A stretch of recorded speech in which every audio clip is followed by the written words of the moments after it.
Lunes 17 de octubre, saludos señoras, señores, bienvenidos como cada día a este tiempo para la comunicación en PTV, este espacio que como saben reservamos para el comentario de la actualidad local y lo hacemos con el guión que nos ofrecen los periódicos que se editan en Córdoba, Diario Córdoba, Diario ABC, Diario El Día. Nos acompaña hoy que es lunes Francisco Pollato, bienvenido Paco. Hola, buenos días. Director del diario ABC, agradecemos su participación y su colaboración interesantísima, como irán viendo. Vamos con este repaso, vamos a hacerlo como solemos hacer cuando tenemos invitados, por referencia a él y porque también el tema lo merece, con la portada del diario ABC, que hoy la dedica al plan de aparcamiento, el plan de los parkings, dice el diario ABC, que lleva 5 años parado. Una foto que firma Rafa Carmona, en la que se ve el solar anexo al cementerio de San Rafael, que Sadeco ha empezado a decentar tras las quejas de los vecinos. La ejecución del proyecto de este plan, dice el diario Grupo Vocento, para mejorar la red de estacionamientos en Córdoba solo se ha ejecutado en un 15%. Pues empezamos por ahí, Paco, si te parece. Un plan que se puso en marcha hace mucho tiempo, un plan que lo puso en marcha la que era entonces delegada de la vivienda, concejala de vivienda y presidenta de Vincorsa, Victoria Fernández, y que no se pone en marcha, no acaba de... Pues no, y la verdad es que estamos cada vez más cerca del periodo de cierre, que era 2018, y el grado de ejecución, como hoy publicamos en ABC, es bajísimo, ¿no? Incluso las 3 iniciativas más fuertes, que son las del aparcamiento del Parque Figueroa, el nuevo aparcamiento de la calle Sevilla y el aparcamiento de Santos Mártires, incrustado en la muralla, son de índole privada, realmente. Este plan nació un poco, esto es recurrente, digámoslo así, una asignatura pendiente en Córdoba, donde evidentemente en ese mismo periodo, de 2010 al actual, se han producido actuaciones de peatonalización importantes, que son necesarias, que revitalizan zonas, pero que van parejas o deben ir parejas a actuaciones para darle una solución a los vecinos de dónde poder aparcar su coche, ¿no? Y hay muchas actuaciones de peatonalización que no se han puesto en marcha. En aquel momento la idea de este plan conllevaba la construcción de aparcamientos donde se les ofreciera a los vecinos de la zona una plaza a unos precios algo más bajos que el mercado, ¿no? Hacer atractiva la compra de esas plazas. En descargo hay que decir que la crisis económica, como ha afectado a todo, pues también afectó a este tipo de iniciativas, a las administraciones públicas y al ayuntamiento, donde ya se pensaron muy mucho en acometer obras de gran envergadura, no dejan de serlo, sin que tuvieran totalmente garantizada la rentabilidad de la compra de esas plazas. Pero evidentemente ha pasado una cantidad de años donde sigue habiendo muchos coches en la ciudad, evidentemente, cada vez más, vemos los datos de matriculaciones, no paran de aumentar las matriculaciones y el aparcamiento sigue siendo un problema en esta ciudad, evidentemente como en otras, pero aquí quizás más acuciante si añadimos una serie de usos, de costumbres en los propios cordobeses, de desplazarse mucho en coche y también que ha habido una serie de restricciones en la circulación, cambios en el tráfico que obligan todavía a esa necesidad, ¿no? Y entonces yo creo que hay prioridades y una de las prioridades es el aparcamiento en una ciudad, ¿no? Sí, pero yo creo que además, tú decías, los hábitos de los cordobeses queremos que no hagan aparcamiento gratis, porque para el otro, el que está... que ha hecho Vincorsa, la Ribera, o el que hizo en el Vial, o el de Ciudad Jardín, o el de la Avenida Barcelona, está bien para el otro, para que el otro aparque y me deje a mí aparcar en la acera, que es lo que queremos los cordobeses. A lo mejor había que empezar a cambiar también un poco ese hábito y a acostumbrarnos a que el coche hay que dejar un sitio pagando, ¿no? A lo mejor esa educación no la tenemos. Me refería más quizá, aunque llevas razón José Luis, me refería quizás más al hábito de ir con el coche a todas partes. Y esto es una opinión muy personal tal vez, ¿no? Pero yo creo que una ciudad como esta, como Córdoba, hay muchos trayectos en los cuales desde pie y bueno, y por la red de autobuses públicos y ahora máximo en bicicleta, se pueden hacer muchos desplazamientos cortos que evitarían coger el coche. Eso no es excusa, evidentemente, porque el coche hay que utilizarlo, porque hay que trabajar, hay que llevar a los niños al colegio y hacer muchas cosas. E indudablemente yo creo que es una manera ventajosa de tener una plaza de garaje, ¿no? Porque las plazas que hay en la calle pues son de todo, pero el espacio es limitado, ¿no? Los aparcamientos te dan una alternativa, liberan unos sitios que están saturados de falta de sitio o saturados de coches. Y yo creo que ahí, yo creo que los ciudadanos tenemos que dar cuenta de que son opciones ventajosas que hay que aprovechar, ¿no? Sobre todo en determinados barrios como Ciudad Jardín, Santa Rosa, Avenida Barcelona, Viñuela, o en el caso este del solar anexo al cementerio de San Rafael, ese aparcamiento, ese solar, mejor dicho, está lleno cuando no es de personas que van a comprar a la zona, pues son de residentes que no tienen donde aparcar el coche porque cada vez hay más cambios de tráfico y necesitan dejarlo de alguna forma. Es cierto que en ese plan y últimamente se están acometiendo pequeñas actuaciones que muchas veces tienen más repercusión que los grandes aparcamientos, porque esos grandes aparcamientos se hacen, se construyen y luego va decayendo el interés o la demanda, ¿no? Que está ocurriendo un poco eso en algunos del plan Renfe, ¿no? Donde ya los precios creo que están muy bajos. Pero en estas pequeñas actuaciones, recuerdo alguna en la avenida Carlos III que hizo el PP, o en Fátima, adecentar pequeños solares donde ya la gente aparca y bueno, y convertirlo y ordenarlo de alguna manera pueden ser actuaciones disuasorias de esos problemas, de esos taponamientos, y no estaría mal centrarse, porque no son muy caras, y estudiar con más precisión este tipo de aparcamientos. Y también parejo a otra serie de decisiones que ordenen la movilidad, el uso del transporte público y los coches, ¿no? Porque se puede hablar de peatonalizar la calle Capitulares, pero eso genera un gravísimo problema de entrada al centro, de aparcar, etcétera, etcétera. Por acabar este asunto, soy escéptico en el ABC que este plan se concluya. No, si a las alturas que estamos lleva una ejecución del 15%, los grandes proyectos no se han ejecutado, que necesitan una preparación, la redacción de un proyecto, una licitación y la ejecución de la obra, indudablemente no se va a cumplir. A eso hay que añadir el planteamiento que hace el cogobierno con el apoyo de Ganemo, de que, bueno, revisar. Ahora quizás es dejar de un lado este plan y abrir otra puerta con un plan de movilidad urbana que ya te está indicando que vamos a entrar en los típicos debates que no van a llevar a ninguna parte y simplemente por dejar atrás algo que no pertenece, aunque es curioso que en este caso es un plan del PSOE del que estamos hablando y ahora mismo el PSOE es el que gobierna. En absoluto esto se va a concluir para finales de este mandato de 2019 y entraremos probablemente en abrir otra disyuntiva que tardará nuevamente mucho tiempo y que no va a resolver el problema, porque el problema del aparcamiento es un problema que existe todos los días y no se puede aplazar en demasía. Vamos a continuar. La portada del diario Córdoba, a 5 columnas, habla hoy del campo y del empleo. Curiosamente, hace una semana hablamos casi de lo mismo. Dice que el campo concentra el 25% del empleo en la provincia. Casi la mitad de los contratos firmados en un año tienen como escenario la actividad agraria, dice.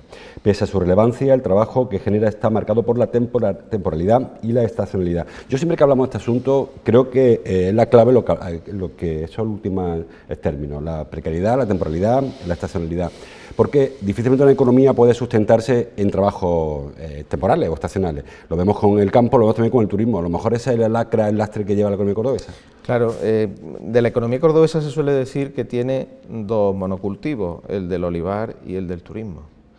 Los dos son temporales. Evidentemente el campo es temporal, salvo, estacional, claro, salvo que indudablemente haya explotaciones agrarias que mantengan un trabajo a lo largo del año, no solo en la recolección, sino en la preparación de las tierras, o si ya estamos hablando de un paso más, de la transformación de los alimentos. Es temporal.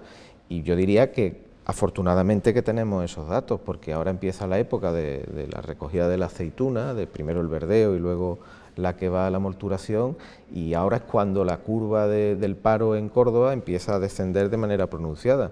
Si uno coge la gráfica del paro en Córdoba durante todos los años, siempre prácticamente presenta el mismo comportamiento. Desde septiembre a diciembre la bajada es muy pronunciada porque empieza la aceituna y luego acaba con la Navidad y la campaña de comercio y es, digamos, el punto álgido de la contratación. Luego empieza a subir y luego desde marzo hasta junio, julio, empieza de nuevo a bajar, pero ya no de manera tan pronunciada. Claro, el problema es ese. La dependencia. Es la dependencia de dos actividades muy temporales que no dan una continuidad. La industria y la construcción pues no tienen todavía el peso específico que nos gustaría que tuviese, pero gracias a Dios también hay que decir que el campo ha mantenido durante la crisis muchas situaciones dramáticas de familias que no tenían trabajo y es la que ha permitido vivir a pueblos enteros. En Córdoba, lo decíamos la semana pasada, en Córdoba hay pueblos viven prácticamente del campo. ¿Y se está haciendo algo de las instituciones para conseguir que el sector secundario, la industria fundamentalmente, absorba parte de este desempleo? Porque es que si no se hace por ahí, si hace tiempo los recordarán los veteranos, la Westin, la Electro, Cepansa, algunas empresas que tenían, bueno, era un pulmón importante para sostener la economía cordobesa. Eso ya desapareció. La empresa grande en Córdoba, bueno, pues, quitando el hospital, muy pocas empresas pasan de 500 trabajadores.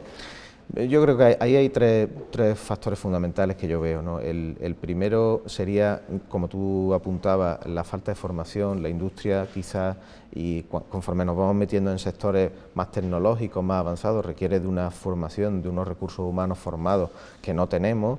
En el mercado laboral de Córdoba la formación es muy baja, apenas estudios básicos y sí enseñanza secundaria.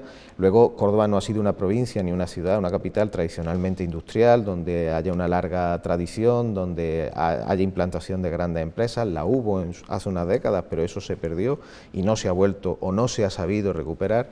Y tampoco las administraciones en este caso han puesto toda la carne en el asador, han seguido una pauta de pensar, idear, construir grandes parques, grandes polígonos, pero no han establecido políticas decididas y atractivas para hacer la inversión de fuera y establecer un cordón de industrias que pudiera dar ese empleo estable y dar valor añadido, ¿no? Quizás es la agricultura la que ahora mismo pueda tener una representación industrial en la agroindustria más relevante en Córdoba y en la provincia. Y eso a pesar de que han cerrado la azucarera y la algodonerera, o sea que... Aparte de esos cultivos que se cerraron, pero bueno, en el aceite y en otro tipo, y en el envasado sí se está desarrollando una industria muy potente en el agro.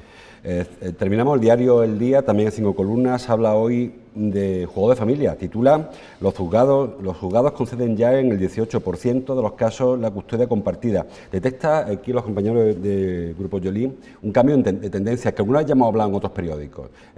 Siempre se ha dicho que cuando se produce una ruptura, habitualmente el juez, sin indagar mucho, siempre se pone parte de la madre.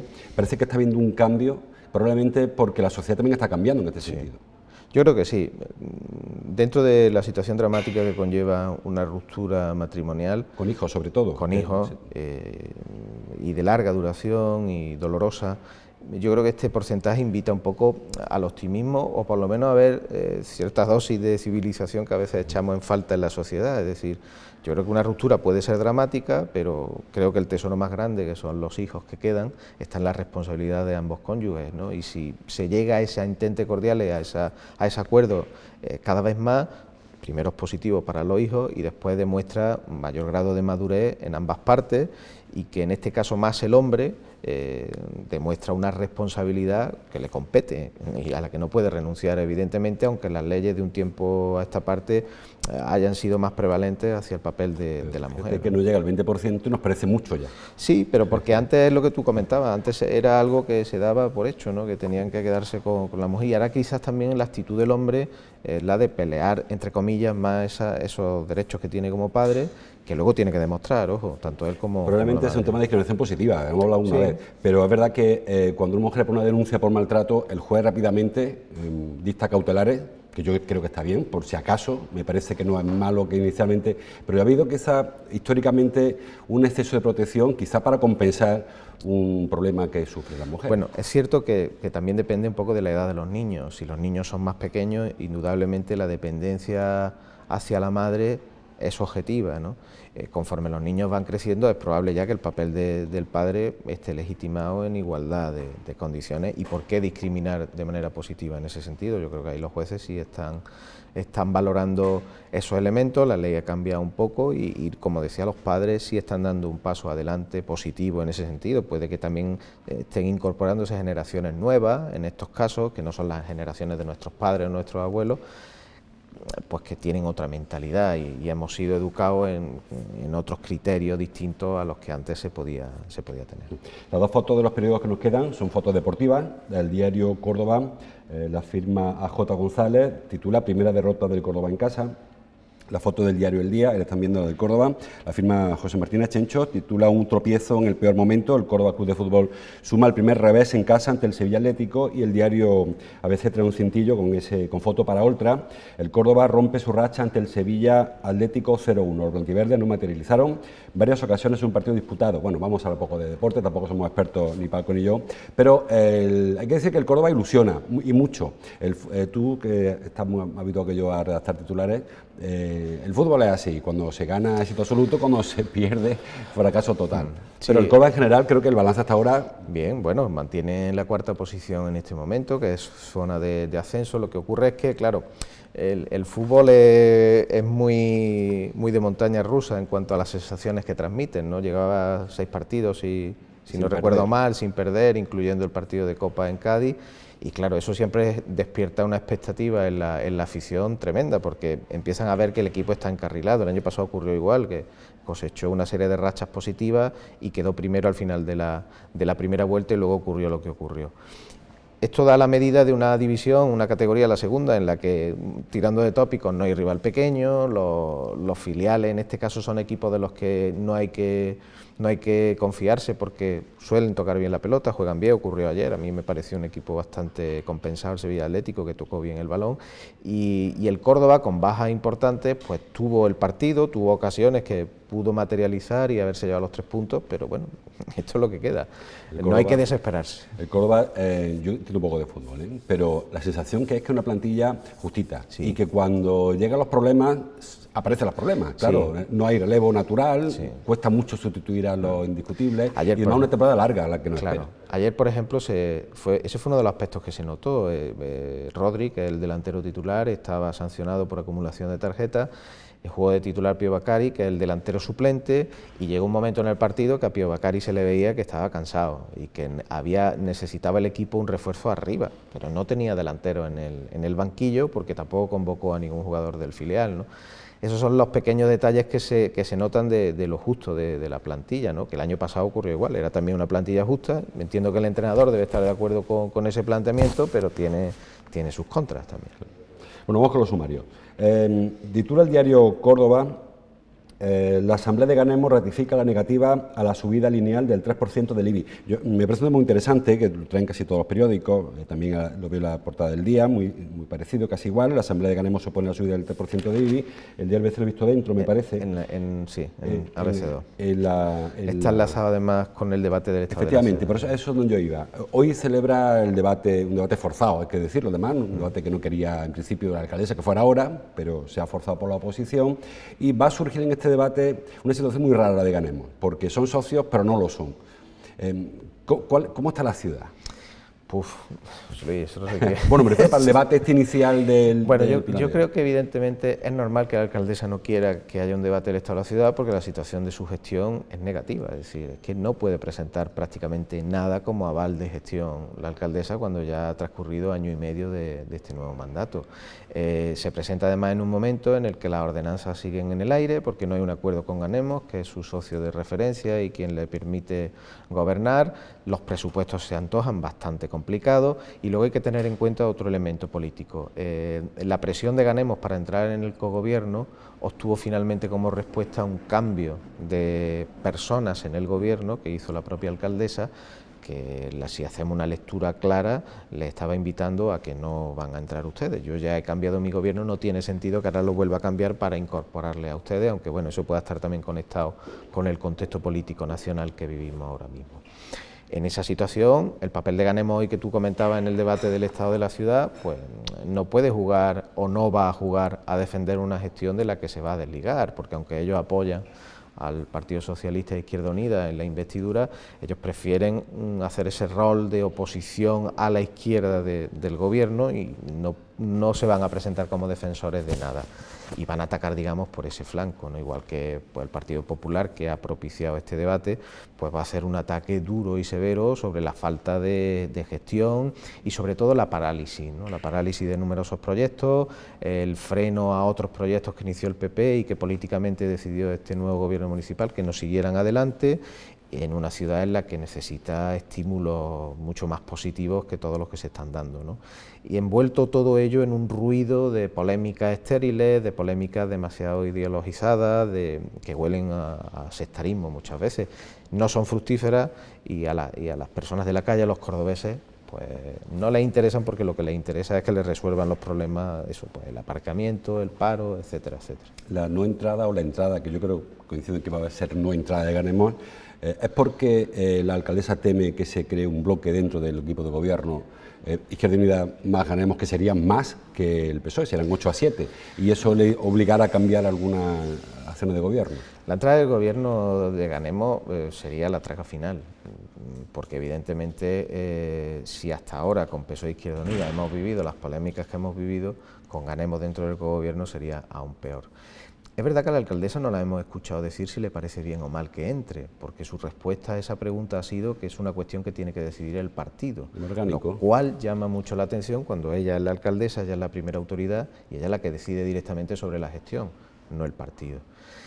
Y yo creo que evidentemente le perjudicaría más al PSOE, que siempre, yo soy de la opinión que puede jugar en estos casos a centrar su posición, a moderar sus decisiones frente a la radicalización que puede mostrar Ganemos o Izquierda Unida, que a la propia Izquierda Unida, que sabe que es su mismo público, su mismo target, utilizando un término muy de marketing, y que le interesaría coquetear. De hecho, el propio Pedro García sí se ha mostrado más suave en sus declaraciones hacia la entrada de Ganemos. Y luego hay otra componente más. El Partido Socialista en Andalucía, orgánicamente, la propia Susana Díaz sí ha marcado una directriz a sus correligionarios en toda la región, de que de momento con Podemos o con las marcas de Podemos ni agua, no se va a ninguna parte. Máxime, tal y como están las cosas en el PSOE, ¿no? Hablando de remodelación, hace unos días, hay quien dice que se hizo a consecuencia del fallecimiento de María José Moro, o que estaba previsto ya en la crisis de gobierno. Pero lo cierto es que ha habido algún cambio muy significativo, sobre todo en presidencia, la degradación, si quieres, de David Luque y el ascenso de Emilio Mente, que todos sabemos que Emilio Mente inicialmente no era la persona en la que confía Isabel Ambrosio, sin embargo lo ha colocado ahora a su mano derecha. ¿Por qué se dio ese cambio?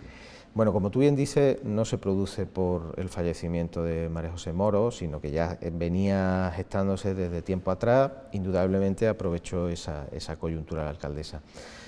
Hay un problema de base. El PSOE, sobre todo, adolece de un equipo con cierto nivel para gestionar el ayuntamiento, porque esa lista se configuró no para gobernar, se configuró pensando en que iban a estar en la oposición. Más política que de gestión. Efectivamente, igual que el PP configuró una lista pensando en que iba a seguir gobernando la ciudad y se ha quedado en la oposición. No tiene una lista en ese caso, perdón, que sea más de colmillo retorcido, que decimos. A partir de ahí, en este año y medio, la alcaldesa se ha encontrado muchos problemas también en un segundo nivel, en el de directores generales, coordinadores generales de área o gerentes, que es donde a lo mejor podía haber apuntalado bien esas lagunas que ofrece a nivel político, pero la coyuntura de la administración pública hoy en día, los sueldos, el intentar traer gente que no se va a venir por determinada, tampoco le ha permitido reforzar ese círculo, con lo cual ahora mismo tiene un problema de efectivos y de gente en la que poder confiar para tirar adelante. El máximo exponente es Emilio Mente, un hombre veterano ya en la política local. La decepción ha podido ser David Luque, a quien se le entrega una concejalía como presidencia, que es la fontanería, el verdadero motor político de un ayuntamiento para que el alcalde esté en el escaparate, y el resto de áreas y de concejales pues también han dejado mucho de desear. La propia concejal de Cultura, que ha tenido que ser relevada porque desde casi el principio ya había muchas voces críticas con su gestión, ¿no? Y luego Carmen González, bueno, que ha tenido una situación personal de alumbramiento de un niño, pues bueno, eso también te hace no coger el ritmo. Y en Izquierda Unida, que son menos, pues parece que da la sensación que pueden estar un poco más cohesionados o que pueden presentar menos lagunas aparentemente que en el PSOE. Yo creo que los cambios y el movimiento de piezas eran inevitables. Otra cosa es que tienes que hacer lo que tienes que hacer con lo que tienes, ¿no? Son, digamos, este pan para este queso. No puedes hacer fichajes de relumbrón, que yo creo que le gustaría al alcalde, sin duda. Pues mañana hablaremos del debate del ayuntamiento que se celebra hoy, mañana aparece en los periódicos. Continuando con el sumario rápidamente, porque nos estamos parando mucho, también en los periódicos hoy aparece el tema de los veladores de nuevo. Saben que la semana pasada Pedro García anunció una especie de fin de la amnistía, por llamarlo si quieren de esa manera, y eso provocó una reacción sobre todo de los sectores empresariales, de Coro Apetece, de Ostecor. Ayer Pedro García se volvió a pronunciar y lo señaló los periódicos. García pide a hosteleros y comerciantes que no se levanten de la mesa, o García tilda de surrealista el plante de la hostelería y del comercio. Todos los periódicos aparecen de una manera u otra. ¿Cómo se encuentra ahora mismo la mesa de los veladores? Porque este asunto hemos hablado una vez aquí. Se intentó hacerlo, no sé si por la buena, intentando no quedar mal con nadie, y la realidad ha demostrado que no se puede, que hay que cumplir la normativa, básicamente. Bueno, hay una máxima que creo que la inventó Napoleón, lo de si quieres que algo no se resuelva, haz una comisión, o en este caso, haz una mesa. Y yo creo que es lo que está sucediendo, ¿no? Independientemente de que aquí ya todas las piezas de esa mesa, hosteleros, comerciantes, segunda asociación de hosteleros, vecinos, Pedro García, que es el responsable de urbanismo, peatones, yo creo que se juega demasiado a la política, demasiado a los protagonismos y poco a resolver un problema. Yo creo que la mesa ni siquiera hubiera hecho falta, desde mi punto de vista. Hay una ordenanza que está aprobada desde hace mucho tiempo y que es la que hay que cumplir, simple y llanamente, igual que nos multan cuando nos pasamos un semáforo o cuando aparcamos mal, pues esa ordenanza dice que se tiene que multar cuando no se cumple el espacio que se ha regulado y por el que se paga, o se ponen más veladores por los que se pagan. El problema es que parece que se está sancionando por parte de la policía local y no se termina de ejecutar esas sanciones ni de poner los reparos que hay que poner. No sabemos si por falta de efectivo en urbanismo, por falta de voluntad política o por otras razones. Lo que está claro es que el tema de los veladores, no solo en Córdoba, hay que decirlo, esto es un problema de todas las ciudades, extrapolable a todas las ciudades. Hay que poner, no coto, pero hay que poner ya un sentido común a esta situación, porque durante la crisis ha sido una actividad la hostelera donde ha habido mucho refugio y mucho empleo que más o menos se ha ido manteniendo, y castigar esa situación podría parecer impopular o no demasiado razonable, pero digamos que el fenómeno ya se ha ido de las manos y hay que poner coto o por lo menos ejecutar esas sanciones, y si hay que multar se multa, porque yo creo que al final el sector, o todos entenderemos, desgraciadamente, así, que hay que plegar velas y acotarse a lo que está marcado, ¿no? Me parece que es demasiado... intentar sentar a la mesa a personas con intereses contrapuestos y que se entiendan, no pasa igual con Cosmos, por ejemplo, una mesa que también va abocada a... porque no puedes poner de acuerdo a personas que... Está claro que no va a haber acuerdo porque los hosteleros tienen unos intereses y los vecinos otros. Se puede llegar a un término medio, y yo creo que se llegó incluso en esa mesa a un término medio, que era una especie de decálogo de buenas prácticas, el compromiso por parte de los hosteleros de no excederse más. Ha sido cuando aparecieron, creo que eso fue en la anterior etapa, los famosos planitos que hay en muchos bares donde se ven pintados los veladores que están autorizados. Bueno, hay que esperar a la buena voluntad de los propios bares y los hosteleros, pero es que es un tema complicado, es un tema bastante complicado, porque cuando uno tiene una terraza llena de gente, el día está magnífico, el sol aprieta, pues le faltan manos para sacar mesas y veladores. También el diario Córdoba apunta esta información con las quejas del defensor del pueblo por el tema del ruido, porque no solamente son los bares que estén allí, sino el ruido que hacen. Hace unos días conocíamos una propuesta de modificación normativa andaluza con respecto a la apertura, que amplía los horarios, que incluso permite actuaciones musicales en la calle, algo que probablemente eche más sal a la herida, sí. Y que va a ir complicando más cuando eso vaya avanzando. Sí, porque además en Andalucía, donde nos gusta vivir en la calle y donde el tiempo en los últimos años, ya hasta en noviembre, se puede estar un fin de semana en la calle, todo eso es más leña al fuego, ¿no? Yo creo que debe haber un pacto o una serie de medidas que les dé herramientas a los ayuntamientos para no poner coto, como digo, porque no se trata de ir contra un sector como el hostelero, pero de hacerlo razonable y con cierto sentido común. Estoy viendo ahora la portada de la ABC que decías tú antes, la foto de Isabel Labrosa, que se me la salté, el tema de Ganemos con el apoyo de Ganemos al bipartito de cara sobre todo al debate de la ciudad. Ya para terminar, hay un asunto que he visto en el diario El Día, que me parece muy interesante, el tema de, estamos en un periodo de matriculación y nos habla de que hay un renacimiento de las humanidades. Muy rápido, porque tenemos ya el tiempo cumplido. Está cambiando, había una época en la que se estudiaba en la universidad por formación. Luego se fue muy posibilista y o muy práctico. ¿Para qué me sirve? Voy a estudiar aquello que sé que tengo. Ahora quizás los jóvenes se han dado cuenta que da igual, que estudia lo que quieras porque da igual. No, la tendencia es la tendencia, las carreras científicas, tecnológicas, el ser práctico en este sentido y los grados de formación profesional, se habla de que vayan parejos a la demanda del mercado, lo que hay es lo que hay, ¿no? Y esas son las que están teniendo más salida, y las humanidades, la filosofía, el latín, antropología, han caído en desuso. Depende de qué humanidades, si hablamos del periodismo, por ejemplo, o de ciencias sociales, como se llama, del magisterio, derecho, administración de empresas, yo creo que eso por ahí es por donde puede venir ese repunte, más que por las letras puras y las clásicas carreras de historia, filosofía, cuya demanda ha disminuido, pero ese repunte social puede venir por ahí, por esas carreras que siguen teniendo salida en el mercado. Son malos tiempos para la lírica, excepto para Bob Dylan. Bueno, ya un premio Nobel en literatura, cuestionado por algunos también ese premio. Por sí, yo no creo que porque la gente dude de la capacidad o de la fuerza que tenga la poesía de Dylan, que me parece que es evidente, sí, sino quizás porque hay muchas otras personas y porque no suele ser habitual que Nobel se le dé este tipo de poesía. Sobre todo por la naturaleza del premio, ¿no? Siempre se ha buscado algún referente más literario y no artístico en este caso, aunque en lo artístico vaya una figura como la suya, que es tanto poeta como músico, ¿no?